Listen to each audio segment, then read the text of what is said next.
Tomorrow, we are gonna do a welfare check. Consider it violence against women. Ang gagawin natin, dalawang approach. Identify kung saan yung bahay ng target natin.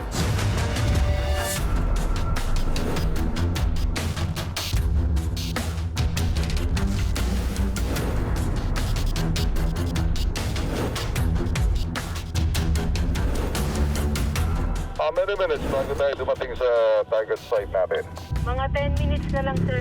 Gusto kong ikutan muna. I'd like to have a survey and eyeball doon sa target location natin. Yes, sir.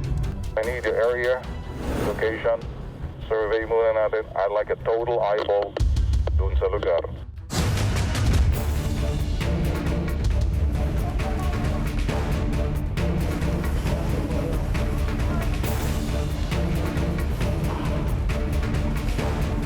Sa Tornino, ikaw ang target ko.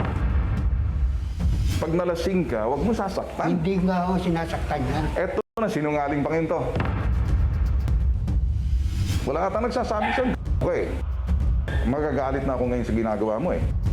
Kapag inulit mo pa, ako na ang makakalaban mo. Gagamitin ko yung batas na nauukol sa mga taong kapareho ng apo mo, hahantingin ka namin. Hindi ka ba nagsisisi? Hindi po. Hello, Rose. Oh, hello, sir. Kausap ko ngayon ang tatay mo rito. Sige pa rin eh. Pwede ko pong kausapin, sir, ang tatay ko. Maawa ka naman, tay.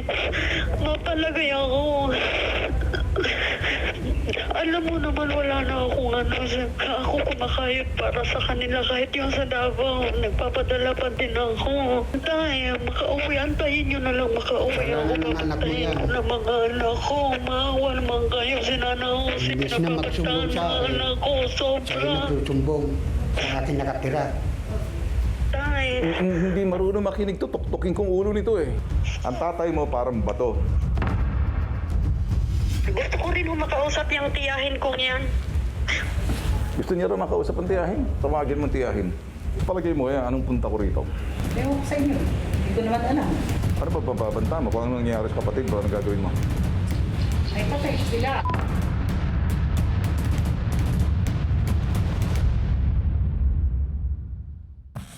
Yan ho'y patikim pala ang teaser. Magandang umaga po sa inyo lahat, July 1st, mga bossing.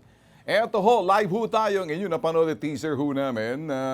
Ipapalabas ho namin yan bago mag-weekend. Or sa weekend, kung kayo ho'y viewers ho namin sa aming YouTube TV Bitag Official. Yan ho'y mauna dyan, of course, dito rin ho sa telebisyon. Kung kayo ho'y nakikinig sa radyo, napapakinggan nyo ho kung ano yung konfrontasyon. Magandang umaga po sa inyo lahat. Teaser ho yan. Umpisahan ho natin, umaga ho natin Thursday ngayon. Kayo ba nag-coffee na mga bossing? Kung hindi pa ho, well, tabi niyo ho muna yung kape ninyo dyan sa umaga kasi marami itong pag-uusapan. At the same time, ating public service mamaya mga boss, yung hong inarereklamong pulis na matulis. Bakit ho matulis? Sasagot daw ho siya mamaya. Pero maganda ho bantay, hindi ho kami against sa mga pulis. Matter of fact, kasama ho natin lagi mga pulis. Paano pag inareklamo ho sila? Tinatanggap ho natin yan, pero binibigyan natin ng pagkakataon na sila ho'y dapat makuhanan din ng panig. Sa parting to, hindi ho natin nakuhanan ng panig, kaya nanawagan ho tayo sa sa ating digital broadcast that time. Ito ho ng Lunes, if I remember, para lang ho sabihin na makuhanan yung panig. Kaya yun ho mismong Chief of Police, ihaharap daw, hindi, papasagutin daw ho yung inarereklamong pulis. Mamaya ho yan, mga boss, ha? In the meantime, babati ho muna kami sa inyo, mga viewers ho natin overseas. Pwede ho kaming panoorin sa pamamagitan ho ng aming YouTube TV, Bitag Official. And then ganoon din ho sa aming Facebook page, yan ho sa Bitag Live. And sa aming dito ho, bitagmedia.com, sa website, sa telebisyon, Luzon, Visayas at Mindanao, kami ho napapanood sa People's Television Network. People's Television Network. Sabay ho tayo napapakinggan sa Radyo Pilipinas 738 kHz. Yan ho, sa inyo mga piitan. And then sa Luzon, sa Visayas at Mindanao, depende na ho yan kung ano ho na sa Capital Broadcasting Center. Sila ho may mga AM and FM sa mga probinsya ho na mga Visayas at Mindanao. Well, pwede ho tayong sundan at pakinggan ho kung ano, saan man ho kayong parte ho ng Pilipinas. Yan na lang ho, ano? In the meantime, well, pick up po tayo sa ating topic. Pag-uusapan ho natin. Naging mainit na ho, nasabi na ho natin. Marami nagsasabi, Ben Tulfo, ba't ka nakikialam sa politika? Well, pag may issue ho, anything under the sun, pwede ho natin pag-usapan, wala hong bawal dito. Kasi pag pinag-usapan ho natin yung politics, that has something to do yun sa ating hong pangangasiwa sa bansa, administrasyon man, o kung ano naman ho yung mga plataforma ng oposisyon, especially malapit-lapit na hong eleksyon. Ngayon, para sa akin mga boss, hindi itong topic ho natin, wag ho sana magsabing iba, yan na naman. Well, sa segue ho tayo mga boss, ano? Kasi mainit hong issue ngayon. Eto ho, ano? Marami ho nag-aalala sa sitwasyon dito ho nangyari ngayon sa PDP laban sa nangyayari sa loob at nagsalita naman ho ang presidente ho natin, si President Digong. Nagbitido ho ng salita si Manny Pacquiao habang siya ho nasa US training. Ngayon, sa parting to, yan ho, dati magka-close yan. For whatever reasons, may issue ho ngayon. Ito ho mangyayari, boss, ano? Hindi na ho natin siguro itong parting to. Wag na ho natin pag-usapan yung the last time na bringing up ho natin yung topic dito sa issue ho ng presidente at si Manny Pacquiao. Sumagot naman si Manny Pacquiao. Sabi ko nga nung, what was this? That was on Tuesday or Monday morning na kami ho'y nagsalita na kinakailangan magkaroon dito ng our statement si Manny Pacquiao. Nagkaroon nga ng statement dito, pero dito sa parting to, sumagot ho siya na hindi ho at this point in time, lalong nayanig. Pero pag-usapan ho natin mga bossing. Yan ho ang sabi niya. Nakikita niyo sa screen. Tinatanggap ko ang hamon ng Pangulong Duterte. Salamat binigyan siya ng pagkakataon na tumulong sa inyo at bigyan kayo ng impormasyon para sa kumpanyang kontrang korupsyon. And so on. Kabisado niyo ho. No? Well, mga boss, sa loob ho ng kanilang partido, hindi ho tayo privy rito. Kaya lang, may mga nakakaabot din ho sa atin dito. Pareho ho yan. Pareho kaibigan natin. Parehong dalawa. Iisa lang ho aking sasabihin sa inyo. Well, ito ho ang sinasabi sa loob, sa parte ho ng kampo nila ni Manny Pacquiao na maraming nabubuisit, naiinis kay Manny Pacquiao. Ano pa nangyayari? Well, sa parting to, ang sinasabi naman daw ng kampo nila, alam naman namin na talagang mangyayari na kami at mapatalsikin sa partidong yan. Kaya ngayon pa lang, nagsasalita na ho sila. Ang sinasabi naman ho ng mga sa kampo ni Manny Pacquiao, abay, alam na naman namin ang gaalawan sa loob na talagang sisipain kami bago dumating yung eleksyon, kaysa naman pagdating ng eleksyon, sinipa na kami, paano pa kami magre-react? Yan ho, ano? So dito nyo narinig sa akin yan. Bakit ko ho natin sinasabi? Well, binubulong ho sa atin ng mga tao niya na nabibigyan ho namin kayo ng insight na wala ho sa balita. Ngayon, ang sinasabi ho ng mga tao niya, alam naman namin, Boss Ben, ito ho tingnan, alam naman namin, Boss Ben, na talagang tinatrabaho talaga si Manny Pacquiao. Yun ho sabi nila. Paano tinatrabaho? Tinatrabaho siya ngayon, pailalim daw na talagang patatalsikin naman daw talaga siya. Darating at darating naman daw talaga. Matatalsik siya sa partido ng PDP laban. Ang tanong ko, bakit kinakailangan antayin niyo pa? Bakit di lang kayo mag-ayos? Teka muna. Paano mo maaayos doon sa sinasabing sa loob ng partido, sa ibaba ang Pangulo, nasa itaas, nasa gitna si Manny, yung sa ibaba nagtatrabaho na talagang ayaw kay Manny Pacquiao. Saan naman kadahilanan? Sila lang nakakaalam. Ngayon, ang sinasabi ng kampo nito, well, nakaabot daw sa kanila na talagang darating at darating ang panahon. The writing is on the wall, nakasulat na doon sa sinasabing pader, na talagang Manny Pacquiao, marapit ka na, tatalsik ka na. Ngayon, kaya ang sinasabi nila, meron na kaming plan A, plan B, plan C. Kumbaga, isang plan plan pa lang, isang plano pa lang yan, Mr. Ben. Ang tawag saan, Mr. Ben. Well, okay, salamat naman sa sinasabi. Isang plano pa lang yan, Mr. Ben, ang nakikita ninyo na sumasagot si Manny. Pero hindi niya kaaway dito ang Pangulo, ang bagkos, ang mga nandyan sa paligid, sa ibaba. Eh sabi nitong mga Mr. Ben, for your information, mga tao ni Gloria, mga yan. Okay? So sabi ko naman, regardless kung tao ni Gloria, pag nasa itaas naman, nasa gitna naman si Manny, eh, bakit kinakailangan magkakaganyan? Eh kasi hindi tumitigil daw doon sa ibaba na talagang pinatatalsik. Kaya parang ito naman, syempre, boksingero, fighter din naman daw siya. Eh, for every defense, there's a corresponding offense. For every offense, there's a corresponding defense, offense, defense, offense. Parang tuloy naging boksingero. Parang ang dating laban ng boxing. Ang sinasabi daw nitong Mr. Ben, hindi ako tinawag na kuya, Mr. Ben. Alam nyo, itong nangyayari ngayon, hindi namin kaaway dito ang Pangulo.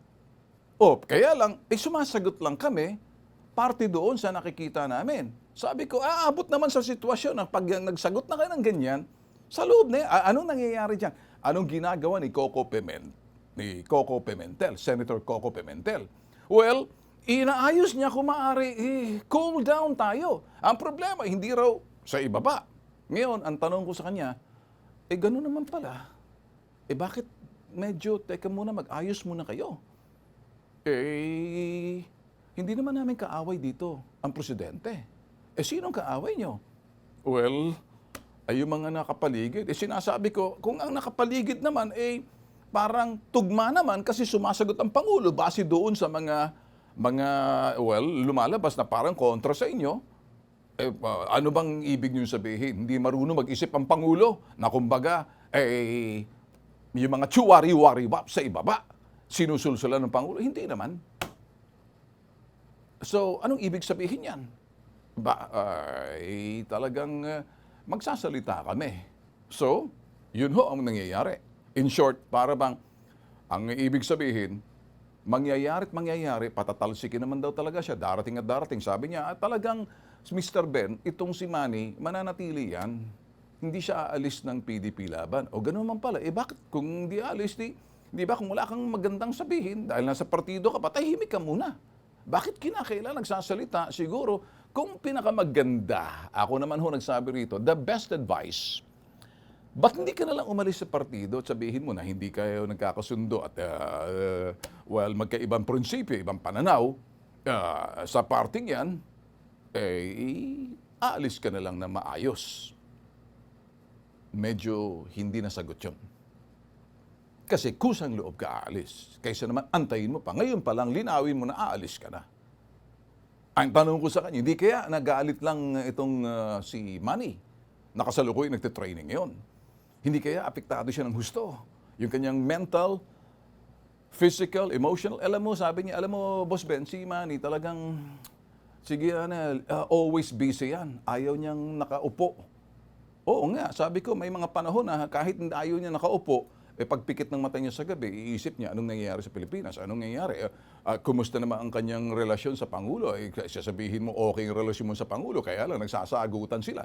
Sabi ko, may problema tayo riyan. Sabi niya, well, ang nakikita mo palang Mr. Ben is plan A, may plan B, may plan C. Ano kaya yung mga plan A, plan B, plan C? Siguro meron na silang niluluto, alam nila na talagang aabot naman dyan, kaya nagsalita na. Sinabi ko naman, ba't ka nagsasalita bakit nagsasalita yan hanggat nasa partido pa yan? Pagkatapos kinakalkal yung corruption issue. Ngayon, pinasasagot siya, kinakailangan may ebidensya ka, hindi lang puro narratives, hindi lang puro mga statement. Pakitaan muna ng ebidensya. Kaya nga daw sila, agad inunan nila si Duque.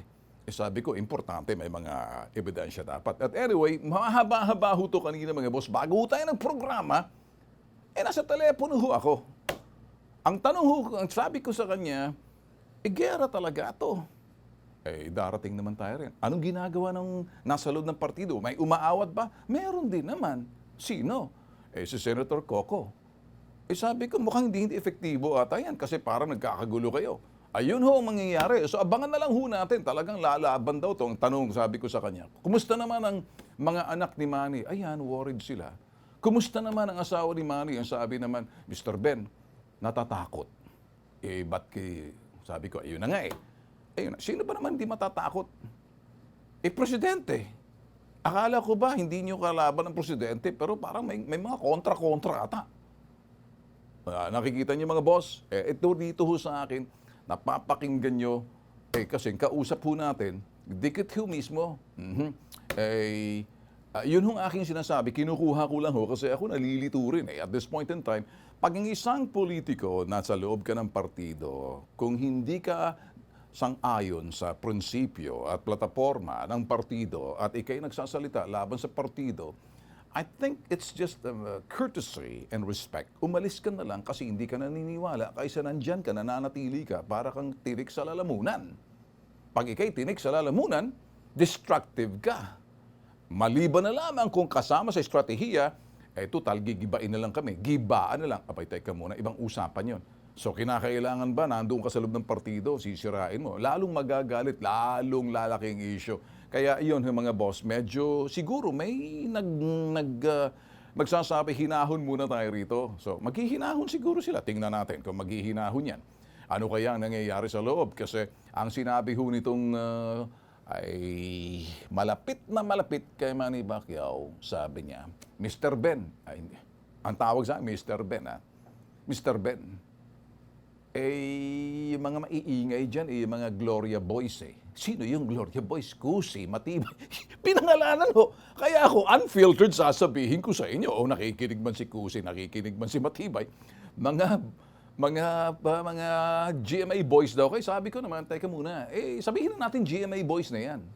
Pero mukhang naka-align ata yung mga ginagawa nila doon sa itaas kay Pangulo. Parang kasi kung hindi naman siguro magsasalita ang Pangulo, kung meron at this point in time sa loob ng partido, nasa gitna kasi si Manny, kaya naiipit siya ngayon.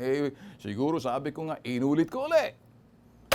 Pwede bang mangyari na kung saan, habang maaga, kaysa naman maging ganyan, again, ang sagot, alam naman namin, mangyayari at mangyayari, talagang ginigiba si Manny sa loob nitong mga nasa ibaba na mga chiwari-wari-wap. Sabi ho nila. Sabi ko naman, kung yung mga chiwari-wari-wap, mukhang naaayon naman, naka-align naman yung mga kilos at galaw ng Pangulo, may problema ngayon si Manny. Mr. Ben, plan A, may plan B, may plan C. So, alam mo naman, parang lumalabas, proactive kami, nakikinita na namin. Habang nakikinita na namin, ginagawa na namin active. Pag may sundot, sasaltik din kami, reactive. Ayun ho ang sitwasyon. Nang pagitan ho nitong issue na to kay President Duterte, kay Manny Pacquiao. Tayo ho'y, kung nakikita nyo, curious lang ho ako. Naniniwala ho ako. Ang sino man politiko, kapag ikay naka-align, kapag ikay nasa loob ng partido, sabagay sa Pilipinas kasi ang partido natin ngayon, maraming mga political butterflies. Ibig sabihin, mga balimbing, kaibigan mo, kinabukasan, kaaway mo na. Wala namang permanenteng kaibigan, permanenteng interest lang, pinangangalagaan dito. Ganun ho talaga ang larangan politika. Ni-review ko ho kanina, yung interview ko na unfiltered kay Manny Pacquiao, nung siya ho'y pumunta rito, tin-interview natin, tinitingnan ko kung may consistency yung mga sinasabi niya.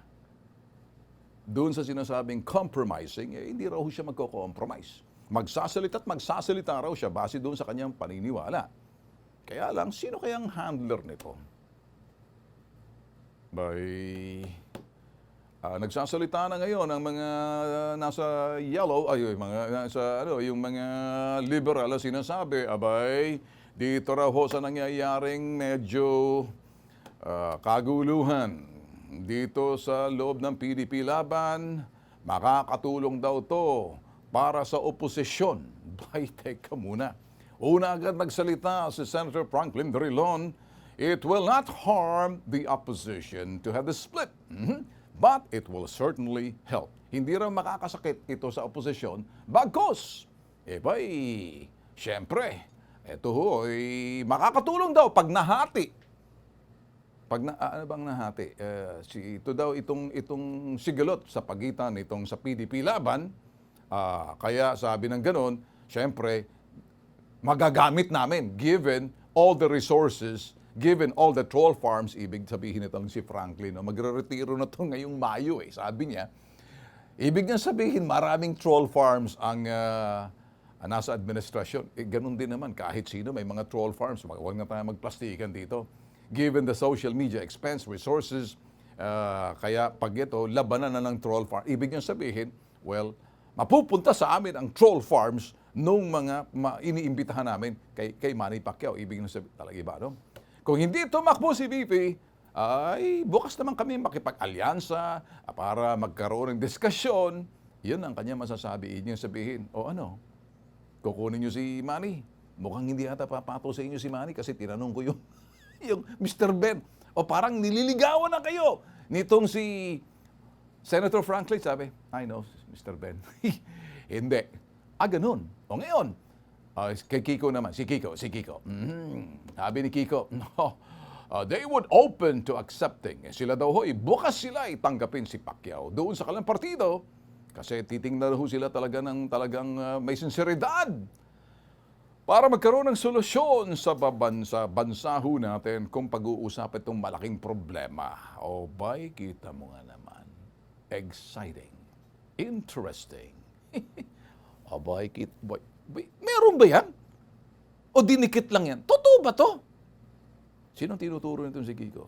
Tingnan mo doon, no? Yan. Doon tayo pupunta. Totoong picture to dati. Okay, ganda ng picture na yan, Sabi naman itong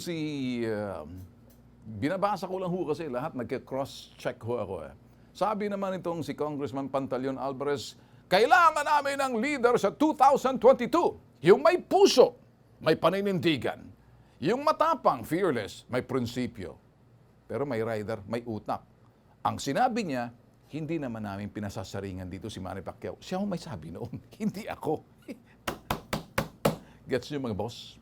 Anyway, sige, magpa-public service na tayo mga bossing, Kami pag pinagsumbungan, kinukuhanan namin talaga ng, sabi nga natin dito, ng pahayag, yung sinusumbong. Hindi kami naghahatol, hindi rin kami dito naghuhusga. Kami nagpa-facilitate. At hindi rin kami mahilig pagdating doon sa mga relasyon-relasyon. Hindi yun aming hinahanap. Pag relasyon, mahina ako dyan. Although maraming pumupunta sa amin kasi matapang daw ako Etong parting to, busog si pulis sa kanyang sikmura, laman tiyan. Busog din si pulis sa kanyang laman puson. Ano yung puson? Panoorin. Wag mo nang gigipitin. Pag ginipit mo to, magtutos tayo. Ako na pupunta sa prosinto mo. Lalaki sa lalaking usapan na to. Ikaw, P.O.1 Marshal Barangan, at ako, si Ben Tulfo, magtutuos tayo. Hindi na kontentong busugin ang kanyang lamang tiyan. Pati tawag ng puson, pinuno nitong pulis na matulis. Narereklamo ngayon siya sa pambansang sumbungan. Pinatos yung tendera ng ulam at kakanin na paborito niyang bilhan. Sino tong pulis na matulis? Kilalanin natin siya. Panoorin. Ako po si Sarah Michelle Maala, 22 years old, nakatira sa Bagong Silang. Nais ko pong ilapit sa inyo ang dati ko pong karelasyon na si P.O.1 Marshal Barangan po ay naglalako ng kanin at ulam para po maitawid ang pang-araw-araw namin mag-iina. Si P.O.1 Marshal ay laging bibili sa akin at hiningi ang number ko. Nagkamabutihan po kami ni P.O.1 Marshal Barangan. May nangyari na rin po sa amin ng ilang beses at binigyan niya na rin po ako ng 5,000, 2,000, 5,000. Bilang ito po ay tulong niya sa akin o sa mga anak ko. Akala ko po ay siya ay seryoso sa amin at nito po tumawag po siya sa akin na bayaran ko daw po yung utang ko na 12,000. Ako po ay nagulat na bakit ako nagkautang sa kanya. Ako po ay natatakot sa sagot niya sa akin na kilala mo ako. Pag nireklamo kita, umikot ang pet mo at maghimas ka ng rehas. Ang sabi ko sa kanya ay delay ako nitong August. Panindigan niya ako kung ako ay buntis, sira. daw po ba ako, pamilyado daw po siyang tao. Ayan ho, sa linya. Magandang hapon sa iyo, Michelle. Hello po, Magandang hapon. Magandang hapon, Michelle. Magandang hapon din po. Alright, Michelle. Kasalukuyan ba ikay tinatakot pa rin nitong si PO1 Marshall Barangan na kapag hindi mo mabayaran yung sinasabing puhunan na kanyang kusang ibinigay sa iyo para tulong nung kayo'y okay pa, nabuisit na lang siya nung sinabi mo hindi ka dinatnan ng iyong bisita, buwanan, doon na siya nagsabi, teka muna, sira ulo ka pala eh. Meron na akong misis. Bagkos ang ginawa nitong si PO1, nagbanta na pag hindi mo binayaran ng yung utang na kanyang ipinahiram parang tulong sa iyo, ang gagawin niya raw itong bagay na ikay maghihimas ng matatabat, malalimig na rehas ng bilangguan. Tama? Opo. Kusang loob niya bang binigay sa yung tulong ng mga panahong yon na talagang pinagsilbihan mo siya, dahil ito yung ulam, nagustuhan niya at yung mga kakanin. Noong mga panahon yon, okay siya. Hindi niya nagustuhan ang sinabi mo, teka muna, PO1, Barangan, hindi na ako dinatnan ng aking monthly period. Eh baka kasi, sabi mo, baka nagdadalang tao na ako. Hindi niya nagustuhan yon. Tama? Opo. So ngayon, nangasim na siya sa'yo, sinisingil ka na, binabantaan ka pa, doon sa kanyang itinulong sa iyo ng puhunan kasi that time, okay pang relasyon ninyo. Tama? Opo. Pahiram ba yun o tulong niya sa iyo ng mga panahon na maganda pang relasyon ninyo? Binigyan niya po kasi ako ng kusa noon. Tapos Okay. ngayon po, iniipit niya po ako sa barangay na utang ko daw po, yung pinipilit niya po ako. Then sabi ko po sa kanya, paano ako nagkautang sa'yo? Sabi ko sa kanya. Bigla lang po yung lumabas nung sinabi ko na sa kanya na iiwas na ako sa kanya. Kasi nga po, baka may asawa siya. Siyempre, nahirap na po, mamaya makulong pa ako dahil lang po sa kanya na akala ko binata siya. Pero may sinabi ka sa kanya na hindi ka pa dinadatnan ng iyong bisitang buwan-buwan. Kaya sa Opo. kumbaga, ito'y parang subukan lamang kung anong kanyang reaksyon. Doon siya nagalit Opo. na. Anong reaksyon Opo, niya kasi sa iyo? Ang sabi niya sa akin, sira ulo ka ba? May pamilya ako. Oh. Alam mong may pamilya ako. Sabi niya sa akin. Eh, alam mo ba na talaga may Sabi- pamilya siya or sinasabi niya noong binata siya? Na Hindi ko kasi hiwalay siya, binata at may mga anak lang. Kasi po nung nalaman ko na po July, then August po, hindi po ako nagkaroon. Kaya po alam ko na po talaga na may anak siya. Pero sabi niya, hiwalay po sila ng asawa. Okay. So ngayon, kaya ka lumapit sa amin dito kasi parang hindi siya tumitigil na sinasabi niya sa atin, sa iyo, kapag hindi mo binayaran, yung 12,000 na kusang loob niya binigay sa iyo para pampuhunan mo dahil naawa siya dahil may, sabi niya, may anak ka naman. Siguro parang awa niya noon. Kasi may relasyon pa kayo. Pero nung medyo nakita mo na, teka muna, malalagay ko sa alanganin, dito na siya nagalit sa iyo. Nagbanta na siya. Opo. Ng Una po, kulungan. ang sabi niya po kasi, pinipilit niya po ako sa cellphone po kasi meron pa po akong record noon. Sabi niya po kasi, baka gusto mo na akong bayaran. Sabi niya sa akin. Sabi ko, ano bang ibabayad ko sa'yo? Sabi ko, wala man akong utang, tsaka wala akong pera. Okay? Ang sabi niya po sa akin, ang nag-message po siya noon, sige, magpunta na lang tayo sa barangay, doon na lang tayo magharap. Tapos nung huli na po, sabi niya, hindi, bumaba ka na lang pala dito para magkaalaman tayo, sabi niya sa akin. Sabi ko, hindi, doon na lang tayo sa barangay. Sige, gusto mo ata umikot yung tumbong yung mag-asawa. Ano niya po, kung dinamay niya pa po yung ka-live-in partner ko. Sa palagay mo kaya ginigipit ka nitong si PO1 Marshall Barangan na bayaran mo siya dahil medyo gusto, ano bang gusto niya? Magbalikan kayo? Parang siguro. Hindi ko nga po, kaya nga po parang ganun po yung gusto niyang mangyari. Ay, ang sa akin lang naman po kasi ayoko na po talaga kasi baka Alright. bandang huli ako Alright. po maipit. Okay, kaya ang sinasabi ko rito, nandun na ako nakasentro na kusang loob, ang sino mang lalaki na medyo mahal mo, yung girlfriend mo, kung ano man yung binigay mo, hindi sinisingil yun. Naintindihan mo ba ako? Kasi kung ano yung binigay mo, yun ay parang tulong mo doon sa mahal mo. Pero kung nagkahiwalay kayo, pagkatapos sisingilin mo, bastos naman noon. Kaya sa akin lamang dito, parang hanggang ngayon pa ba, ginigipit ka pa nitong si Barangan? Opo, ang sabi po kasi sa akin niya, antayin ko lang daw po dumating yung sa barangay na ikinaso niya daw po sa akin. Well, meron ba kayong kasulatan, nagkasunduan doon sa sinasabing pinahiram niya sa iyo na parang ngayon sinasabi niya, pahiram, tulong niya sa iyo? Wala po talaga. Tatanungin kita, Michelle. Ito ba'y pinahiram sa iyo o kusang loob tinulong niya sa iyo dahil masarap ka magluto, na busog lagi ang kanyang sikmura, mga kakanin at mga ulam? Ngayon nangasim na parang ang dating parang bayaran mo ako, kapag hindi, yari ka. Opo. Sigurado ka hindi ito utang, talagang kusang loob Hindi niyang po talaga. ibinigay sa'yo, pampuhunan mo. Opo. Okay? Magkano ang utang mo sa kanya? Sabi niya po 12 daw po yung utang ko sa kanya na ibinigay naman po niya. Tapos lagi mo siyang yun sa mga ulam, nabibigay mo sa kanya, yung mga Opo. masasarap na o Tapos po, putahing gusto niya. kailangan niya rin ako, nandiyan din po ako. Abay, ang daming dating dito. Total package. Kailangan masarap ka magluto, kakanin, ulam. Pagkatapos nandoon ka lang sa tabi niya. Tapos busog na ang sikmura, busog pa ang puson. Ano bang nangyari sa barangay nang kayo mag-uusap?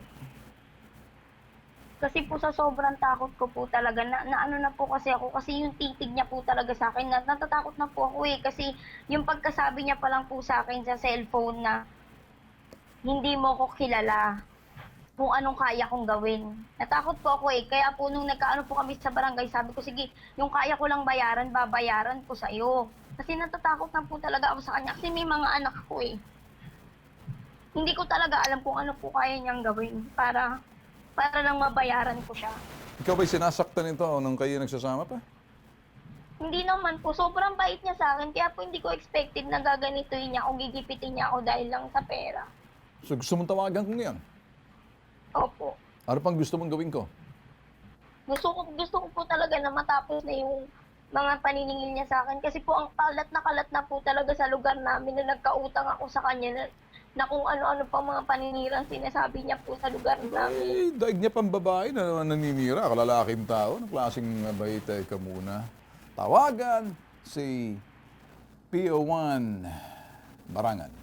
The number you have dialed Oh. is incorrect. The Okay. number you have dialed Abay, ibang usapan to.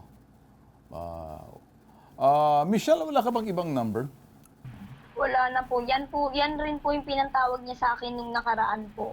Okay, ganito na lang, Michelle. Kaya mahirapan tayong tawagan ngayon tong si PO1, si Barangan, na sabi mo, sa titig pa lang, nakakamatay. Parang gano'n, nakakamatay yung kanyang titig.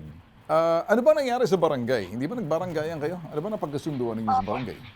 Ayun nga po, kung ano lang po kaya kong bayaran, babayaran ko po siya. Alright. Ito ba'y nakaabot sa barangay na yun ganyan kung ano yung kaya mong bayaran? Opo, meron po. Okay.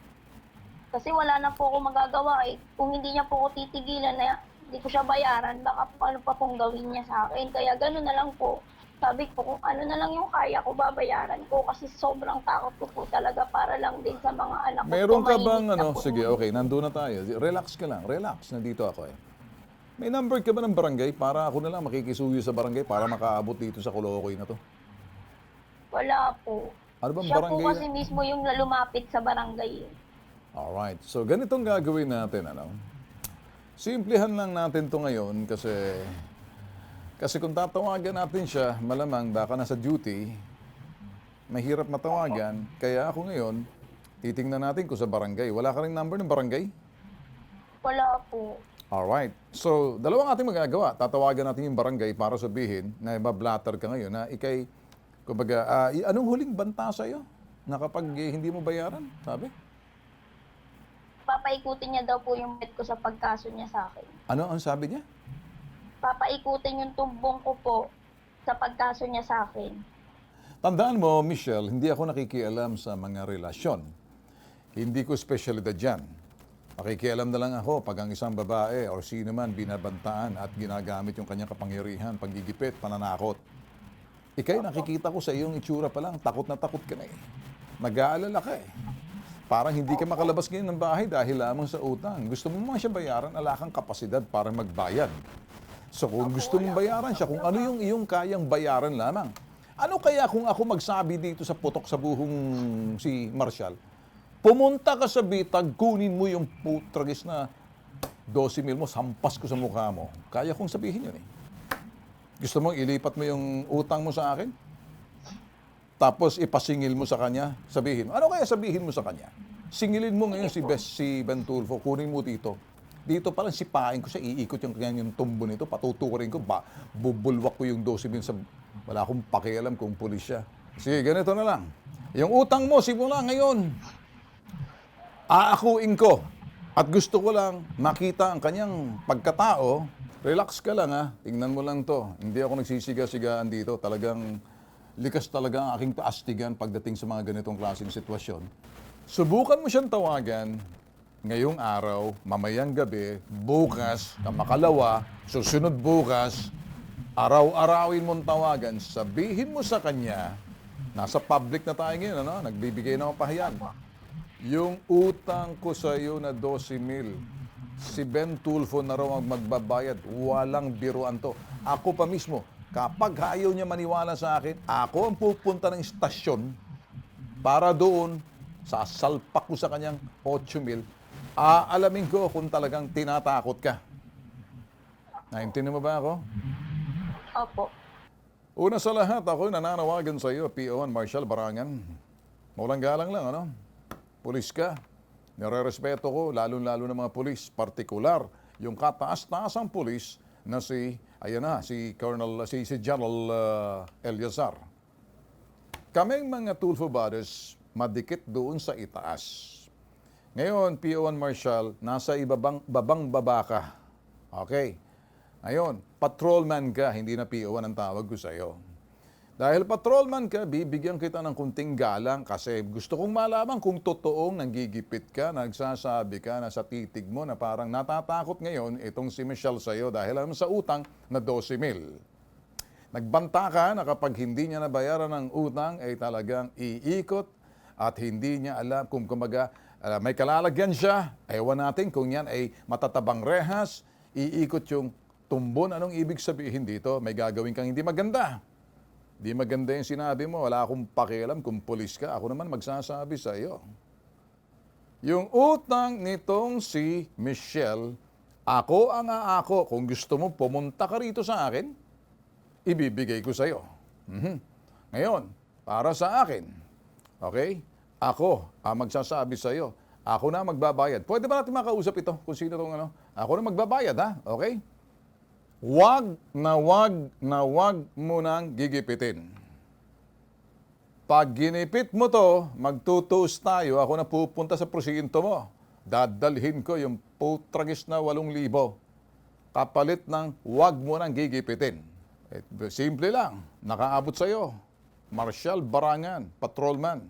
Si Ben Tulfo nagsasalita. Walang biruan to. Lalaki sa lalaking usapan na to. Wala akong pakialam kung sinong babae, hanggang ilang babae ang kaya mo. Ang pakialam ko lang kapag may ginipit, kapag may pang-aapi, sa mahihina na, kumbaga, walang kakayanang lumaban, eto na, pumasok na si Bitag. Ikaw, PO1 Marshal Barangan, at ako, si Ben Tulfo, magtutuos tayo. Pakalalaki ka, pumunta ka sa opisina ko, sabihin mo lang. Yan ang aking mensahe. Iiwan na kita, Michelle. Tumawag ka sa amin. Kung ano man mga bagay na pananakot sa'yo, diretso ka na sa amin. Naintindihan mo ba ako ngayon? Cargo ka na namin. Papuntahin mo sa akin, hindi siya pupunta sa iyo. Sa akin siya pupunta para makuha niya yung pera niya. Lintek na pera niya, 12,000. 11,000 nga lang, gagawin kong 12. Okay? So, wag ka na matakot. Opo. Pag nagipit ka, kapag medyo na-stress ka, tawag ka lang agad sa akin. Okay? Opo. Eto ang nag-iisang pambansang sumbungan. Bitag. Inuulit ho namin, di kami nakikialam, di kami pumapasok sa mga relasyon-relasyon. Take note, pag may panggigipit, pananakot, gamit ang kapangyarihan, kahit sino ka pa man, kahit sa loob ka ng pamilya, sasampulan ka namin. Lalo-lalo na yung pinuntahan ho namin. Saan? Pinuntahan ho namin doon ho sa General Trias.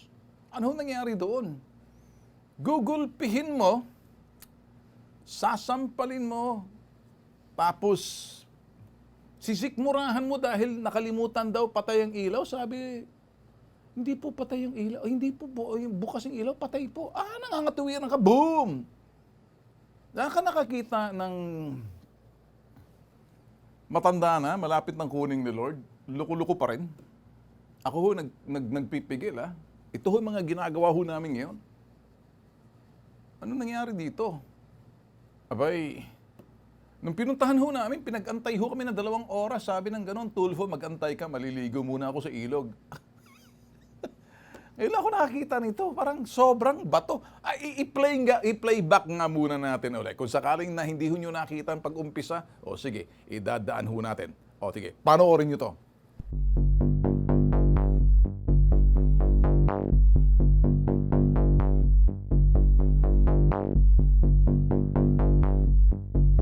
Tomorrow, we are gonna do a welfare check.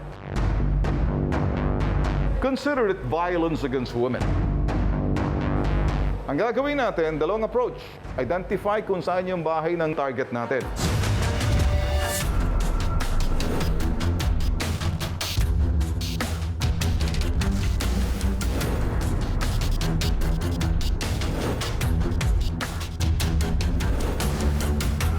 Many minutes bago tayo dumating sa target site natin. Mga 10 minutes na lang, sir. Gusto kong ikutan muna. I'd like to have a survey and eyeball doon sa target location natin. Yes, sir. I need your area, location, survey muna natin. I'd like a total eyeball doon sa lugar.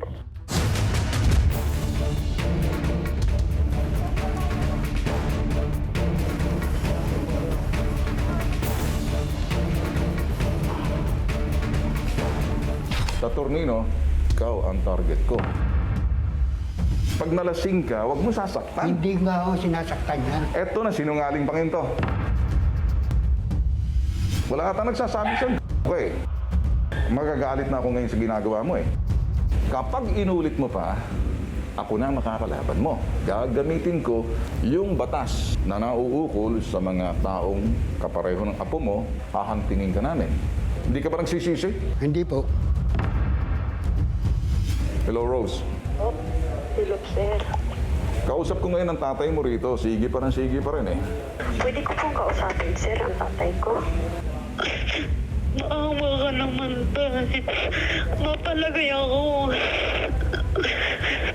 Alam mo naman, wala na akong ako kumakayod para sa kanila. Kahit yung sa Davao, nagpapadala pa din ako. Tay, makauwi. Antayin nyo na lang makauwi ako. Wala naman anak mo Papatayin yan. ko na mga anak ko. Maawa naman kayo. Sinanausin, Imbes na magsumbong pinapapagtaan sa mga akin, anak ko. Sa'yo Sobra. nagsusumbong sa akin nakatira. Tay. Hindi marunong makinig to. Tuktukin kong ulo nito eh. Ang tatay mo parang bato. Gusto ko rin makausap yung tiyahin kong yan. Gusto niya rin makausap ang tiyahin. Tawagin mo ang tiyahin. Palagay mo anong punta ko rito? Ewan ko sa inyo. Hindi ko naman alam. Ano ba bababanta mo? Kung anong nangyari sa kapatid mo, anong gagawin mo? Ay, patay sila.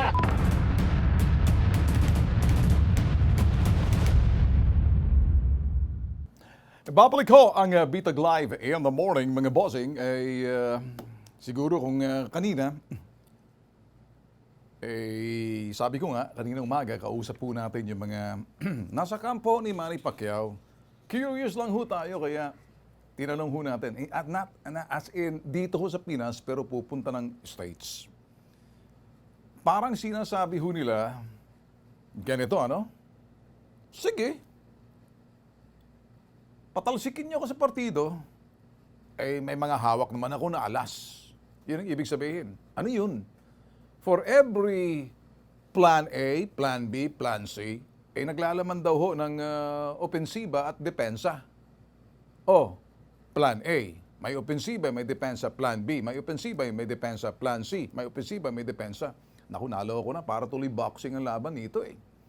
Mga boss, hindi ho ako nagkikwentong parang kwentong kutsero ha. Ang kausap ko ho rito, nasa kampo ho nila. Ako ho'y nagsasabi, bakit gato nangyayari sa loob ng partido? Kinakailangan bang ganyan aabot sa puntong parang nagsisiraan?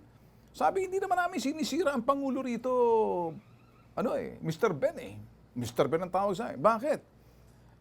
Hindi naman yun ang namin, target namin, yung nakapaligid sa kanya. Parang yung sinabi, walang pag-iisip. Hindi eh. Kasi kung titingnan mo, may agenda raw yung mga kapaligid. Sabi ho nila, sabi ko, teka muna, kung ngayong pahayag ng Pangulo, eh sariling pahayag niya yon. Tulad nung sa West Philippine Sea. At itong lately, nagsalita. Ito'y bagay na kumbaga lumalala. Eh, sabi nila, well, alam naman namin yan na Mr. Ben na talagang bago dumating yung si Halalan, patatalsikin naman talaga nila kami. Etong si, si Boss Manny namin total, ganun din naman mangyayari. Mas maganda, habang may panahon pa, nag-create na raw sila, gumawa na sila ng plan A, plan B, plan C. Sa bawat plan A, sa bawat plan, merong naglalaman daw ng opensiba at depensa.